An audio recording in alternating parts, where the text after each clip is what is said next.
Good evening. The head of Dublin City Council has been criticised for suggesting that Irish people are suckers for celebrity endorsements over the Apollo House occupation. Owen Keegan said the office building in central Dublin is not suitable as emergency accommodation for the homeless and that alternatives are available.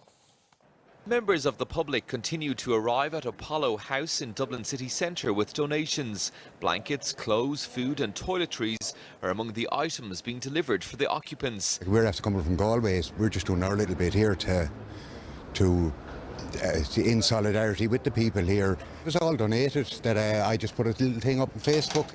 It's now almost 2 weeks since activists from the Home Sweet Home campaign occupied the vacant 10-storey building on Tara Street, which is controlled by NAMA.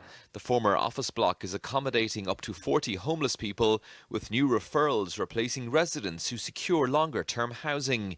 The chief executive of Dublin City Council has said Apollo House is not appropriate for homeless people to stay in. I just find it difficult to reconcile why anyone would feel a need to accommodate homeless people in a substandard accommodation when there are beds available, and more than enough beds available, in very good quality accommodation.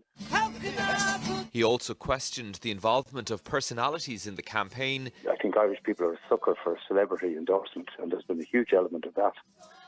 I mean, it's interesting that we opened in the 2 weeks before Apollo House, 3 purpose-built refurbished hostels were opened, and they didn't get a fraction of the publicity, you know? So I have no doubt that celebrity endorsement is an issue. A little bit unwarranted. I think that anyone who's put their support behind this project has put their name to it, and they've put their name to a collective direct action against homelessness.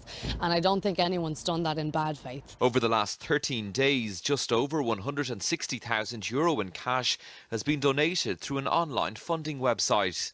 Meanwhile, the Home Sweet Home campaign says it has no plans to defy the High Court order to vacate Apollo House by Wednesday, January 11th. Fergal O'Brien, TV3 News.